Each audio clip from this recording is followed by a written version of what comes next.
It's story time. ஒரு பெரிய நாட்டுக்கு என்ன ஆபத்து வந்துச்சு, அது தீர்ந்துச்சான்னு இந்த கதையில பார்க்கலாம். இது வரைக்கும் நம்ம சேனலுக்கு சப்ஸ்கிரைப் பண்ணலைன்னா உடனே சப்ஸ்கிரைப் பண்ணி பக்கத்தில் இருக்கிற பெல் பட்டனை கிளிக் பண்ணுங்க. ஸ்டோரி டைம் தமிழ் சேனலுக்காக உங்களுடன் ரவிசங்கர் பாலச்சந்திரன். கதையை கேட்கலாம் வாங்க.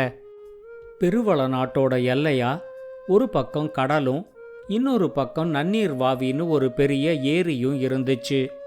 நன்னீர் வாவி எல்லையா இருந்த பகுதியில் எதிரி நாட்டோட அச்சுறுத்தல் இருந்ததுனால அந்த பக்கம் முழுக்க ஒரு பெரிய கோட்டை சுவரை கட்டி வச்சிருந்தாங்க.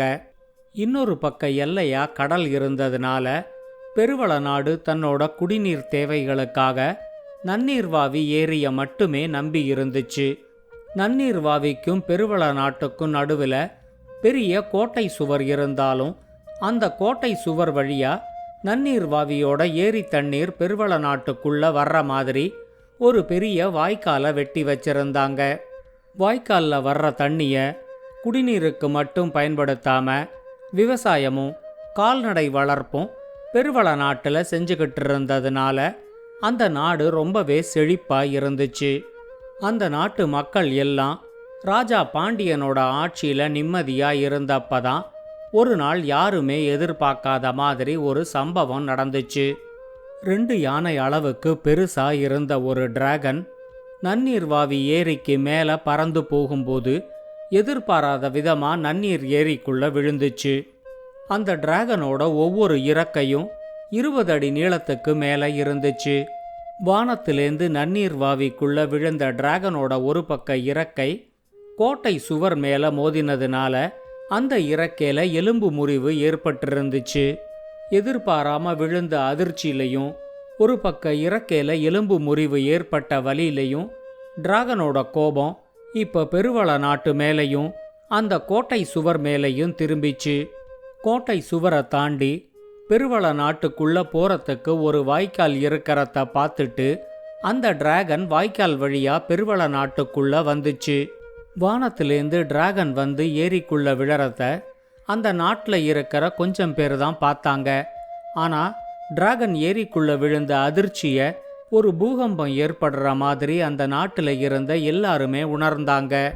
டிராகன் வந்து விழுந்த அதிர்ச்சியில் நன்னீர் வாவியில் இருந்த பாதி தண்ணீர் கட்டடத்தை விட்டு வெளியே வந்த மக்கள் மேலே ஒரு சுனாமி மாதிரி வாரி அடிச்சிச்சு.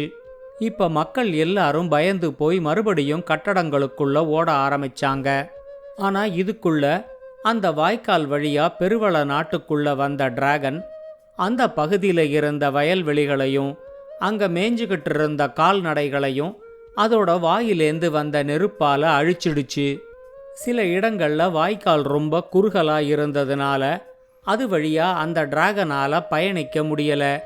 அந்த பக்கம் வந்ததுக்காக 2-3 ஆடு மாடுகளை பிடிச்சு தின்னுட்டு மறுபடியும் அந்த வாய்க்கால் வழியா நன்னீர்வாவிக்குள்ளேயே அந்த டிராகன் பூந்துடுச்சு. 2-3 ஆடு மாடுகளை சாப்பிட்டதுனால அந்த டிராகனுக்கு அன்னிக்கு அதுக்கு அப்புறம் பசி எடுக்கல. நன்னீர்வாவிக்கு அடியிலேயே ஓய்வெடுத்துக்கிட்டு இருந்த டிராகன் ஒவ்வொரு தடவை பசி எடுக்கும் போதும் வாய்க்கால் வழியா பெருவள நாட்டுக்குள்ள வந்து கண்ணுல படுற ஆடு மாடுகளை தின்ன ஆரம்பிச்சுது. ராஜா பாண்டியனுக்கு இந்த டிராகனோட அட்டகாசத்தை எப்படி கட்டுப்படுத்துறதுன்னு தான் தெரியல. அவரு கூட இருந்த அமைச்சர்கள் எல்லாம் கோட்டை சுவர் ஒரு பக்கம் இடிஞ்சிருக்கிறத பார்த்தா டிராகன் வானத்திலேந்து விழும்போது அதோட ஒரு பக்க இறக்கை அடிபட்டிருக்க வாய்ப்பு இருக்குன்னு தெரியுது. இறக்கை முழுமையா குணமடைகிற வரைக்கும் அந்த டிராகன் ஏரியை விட்டு போகிறதுக்கு வாய்ப்பில்ல. அது ஒவ்வொரு நாளும் இறை தேடி நம்ம நாட்டுக்குள்ள வரதை வச்சு பார்க்கும்போது இப்படி நடந்திருக்க வாய்ப்பு இருக்குன்னு உறுதிப்படுத்திக்க முடியுது. டிராகன் பெருவள நாட்டுக்குள்ள நுழையிற வாய்க்கால் இருக்கிற இடத்துல ஒவ்வொரு நாளும் நாம 2-3 ஆடு மாடுகளை கட்டி போட்டு வச்சிருந்தா டிராகன் அதை தின்னுட்டு மறுபடியும் நன்னீர் வாவிக்குள்ளேயே போயிடும்.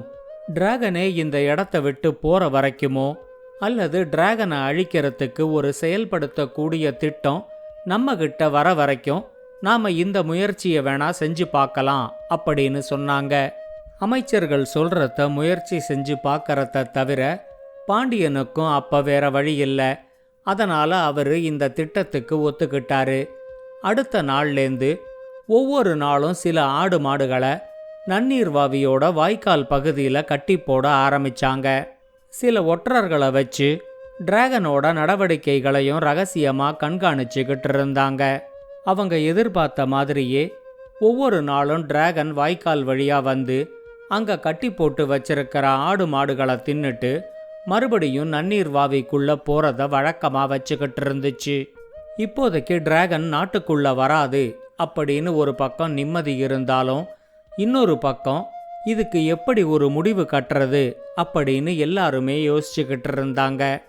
ஆனால் அவங்க எதிர்பார்க்காத மாதிரி அந்த டிராகனோட பசி நாளுக்கு நாள் அதிகமாகிக்கிட்டே இருந்துச்சு. இவங்க கொடுக்கற உணவு பத்தாம போகும்போது அந்த டிராகன் வாய்க்கால் வழியா பெருவள நாட்டுக்குள்ள நுழைய முயற்சி செய்யும்.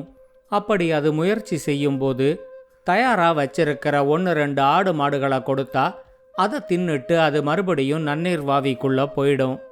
ஒவ்வொரு நாளும் உழைக்காம கிடைக்கிற இந்த உணவு டிராகனுக்கும் ரொம்ப பிடிச்சு போனதுனால அது நிரந்தரமா நன்னீர் வாவிக்குள்ளேயே தங்கி இருக்க ஆரம்பிச்சுது. ஆனா இப்ப பிரச்சனை பெருவள நாட்டுக்கு வேற வழியில வந்துச்சு. டிராகன் முதலா வாய்க்கால் வழியா பெருவள நாட்டுக்குள்ள வந்தப்பவே பாதிக்கும் மேற்பட்ட கால்நடைகளை அது அழிச்சிடுச்சு. டிராகன் வந்து விழுந்ததுனால ஏரியில இருக்கிற தண்ணீர் பாதிக்கு மேல குறைஞ்சிட்டதுனால வாய்க்கால் வழியா பெருவள நாட்டுக்குள்ள வர்ற தண்ணீரும் ரொம்ப குறைஞ்சிடுச்சு. இதனால பெருவள நாட்டோட விவசாயமும் கால்நடை வளர்ப்பும் ரொம்பவே பாதிக்கப்பட்டுச்சு.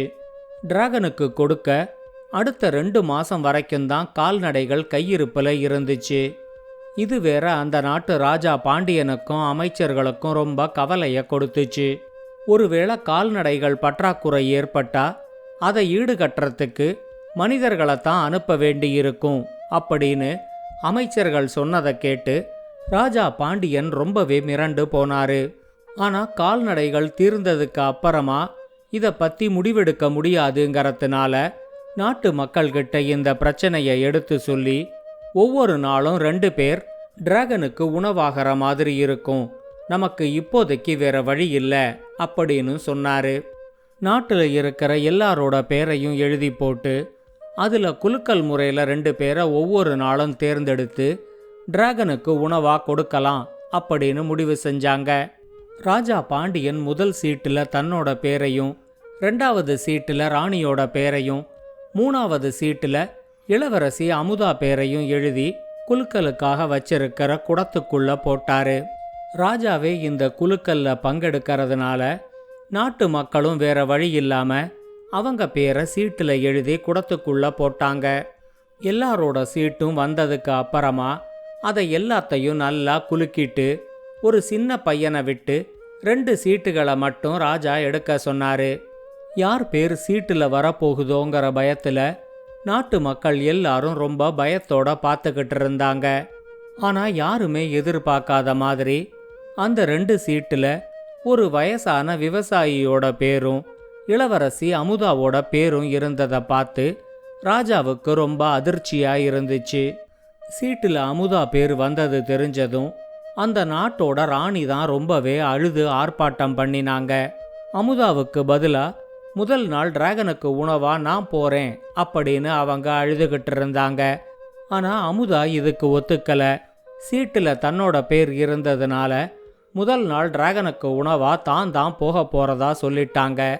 கால்நடைகளோட இருப்பு தீர்ற வரைக்கும் தான் அமுதா உயிரோட இருக்க முடியுங்கிறதுனால ஒவ்வொரு நாளும் அமுதாவுக்கும் அந்த சீட்டுல இருந்த விவசாயிக்கும் அவங்க விரும்புகிற உணவுகளை கொடுத்துக்கிட்டு இருந்தாங்க. எதிர்பார்த்த மாதிரியே அடுத்து வந்த 2 மாசத்துல கால்நடைகளோட கையிருப்பு முற்றிலுமா தீர்ந்துடுச்சு. அடுத்த நாள் காலையில அமுதாவும் அந்த விவசாயியும் டிராகனுக்கு உணவா போகிற மாதிரி இருந்துச்சு. அமுதாவோட திருமணத்துக்காக ராணி எடுத்து வச்சிருந்த ஒரு உடையை தேர்ந்தெடுத்து போட்டுக்கிட்டு டிராகனுக்கு உணவாகிறதுக்கு அமுதா தயாரானாங்க. அமுதா ரொம்ப தைரியமா இருந்தாலும் அந்த வயசான விவசாயி ரொம்பவே பயந்து போய் அழுதுகிட்டு இருந்தாரு. அரண்மனையோட ஒரு ரதத்துல அவங்கள ஏத்திக்கிட்டு போய் வாய்க்கால் இருக்கிற பகுதியில் இறக்கி விட்டாங்க. நாட்டுக்காக தன்னோட உயிரையே இழக்க போற அமுதாவுக்கு விடை கொடுக்கறதுக்காக ராஜாவும் ராணியும் அவங்க கூட 100 காவல் வீரர்களும் வாய்க்கால் பகுதிக்கு வந்திருந்தாங்க. வாய்க்கால் பகுதியில இளவரசி அமுதா தைரியமா நின்னுகிட்டு இருந்தாலும் அவங்க கூட வந்த அந்த வயசான விவசாயி பயத்துல மயக்கம் போட்டு கீழே விழுந்துட்டாரு. எப்படியும் இன்னும் கொஞ்ச நேரத்துல போக போற உயிருங்கிறதுனால அவரோட மயக்கத்தை தெளிய வைக்கிறதுக்கு கூட யாரும் முயற்சி செய்யல. பொழுது நல்லா விடிஞ்ச உடனே டிராகன் தண்ணிக்குள்ளேந்து வெளியே வந்துச்சு. இன்னைக்கு ஆடு மாடுகளுக்கு பதிலா 2 மனிதர்கள் அங்க நிக்கிறத பார்த்த உடனே டிராகனோட சந்தோஷத்துக்கு அளவே இல்ல. அது இளவரசியை நோக்கி வேகமா வர ஆரம்பிச்சுது. ஆனா அதே நேரத்துல குதிரையில யாரோ வர்ற சத்தம் கேட்டு இளவரசி அமுதா திரும்பி பார்த்தாங்க. வேற ஏதோ நாட்டை சேர்ந்த ஒரு சாதாரண போர் வீரன் குதிரையில அங்க வந்துகிட்டு இருந்தான். ஆனா ஒரு நிமிஷத்துக்குள்ள டிராகனால அமுதாவோட உயிருக்கு ஏற்பட போற ஆபத்தை அவன் புரிஞ்சுக்கிட்டு உடனே செயல்பட ஆரம்பிச்சான். அவன் ஓட்டிக்கிட்டு வந்த குதிரைய இன்னும் கொஞ்சம் வேகமா ஓட்டி நேர குதிரையோட முகத்தால டிராகனோட முகத்துல கொண்டு மோதினான். அதே நேரம் தன்னோட 2 கையிலையும் 2 சின்ன கத்தியை எடுத்துக்கிட்டு குதிரை மேலேந்து டிராகன் மேல பாஞ்சு சரியா அதோட 2 கண்களையும் குத்தி குருடாக்கி விட்டான். இப்படி ஒரு தாக்குதல் வரும்னு டிராகன் கொஞ்சம் கூட எதிர்பார்க்கல. அது நன்னீர் வாவி கரையிலேயே விழுந்து துடிக்க ஆரம்பிச்சுது. அதோட வாயிலேந்து இப்ப அளவுக்கு அதிகமா நெருப்பு வர ஆரம்பிச்சுது. ஆனா அந்த நெருப்பு நன்னீர் வாவி இருந்த பக்கம் வந்ததுனால யாருக்கும் எந்த பெரிய பாதிப்பும் ஏற்படல. அப்பதான் அந்த போர் வீரன் அங்க கூடியிருந்த 100 காவல் வீரர்களை கவனிச்சான். அவங்க எல்லார்கிட்டையும் ஏன் எல்லாரும் பார்த்துக்கிட்டு நிக்கிறீங்க, என்னோட சேர்ந்து எல்லாரும் இந்த டிராகனை தாக்குங்க அப்படின்னு சத்தமா கத்திக்கிட்டே தன்னோட வாளை உருவி எடுத்துக்கிட்டு டிராகன் கூட சண்டை போட கிளம்பினான். இப்ப அந்த காவல் வீரர்களும் அவங்க கூட சேர்ந்துகிட்டாங்க. போர் வீரன் தன்னோட வாளால டிராகனோட 2 இறக்கைகளையும் வெட்டி வீசி எறிஞ்சான். எல்லாருமா சேர்ந்து தாக்கினதுல அடுத்த அரை மணி நேரத்துக்குள்ள டிராகன் துடிதுடிச்சு நன்னீர் வாவி கரையிலேயே இறந்து போச்சு. ராஜா பாண்டியன் அவனோட வீரத்தை பாராட்டி இளவரசி அமுதாவை திருமணம் செஞ்சுக்கிட்டு பெருவள நாட்டிலேயே இருக்க அவனுக்கு சம்மதமா அப்படின்னு கேட்டாரு. அடுத்து வந்த ஒரு நல்ல நாள்ல இளவரசி அமுதாவுக்கும் போர் வீரன் ஆனந்தனுக்கும் திருமணம் நடந்துச்சு. நாட்டு மக்கள் எல்லாரோட உயிரையும் டிராகன் கிட்டேந்து காப்பாத்தின போர் வீரன் ஆனந்தனை அந்த நாட்டு மக்கள் தங்களோட அடுத்த அரசனா ஏத்துக்கிட்டாங்க. இந்த கதையை பத்தின உங்களோட கருத்துக்களை ஸ்டோரி டைம் தமிழ் யூடியூப் சேனல்லையும் பாட்காஸ்ட்லையும் பின்னூட்டத்தில் கமெண்ட்ஸா பதிவு பண்ணுங்க. இந்த கதை உங்களுக்கு பிடிச்சிருந்தா லைக் பண்ணுங்க, கமெண்ட் பண்ணுங்க, ஷேர் பண்ணுங்க. மறக்காம ஸ்டோரி டைம் தமிழ் சேனலை சப்ஸ்கிரைப் பண்ணுங்க. அப்படியே பக்கத்துல இருக்க அந்த பெல் ஐகானை கிளிக் பண்ணுங்க.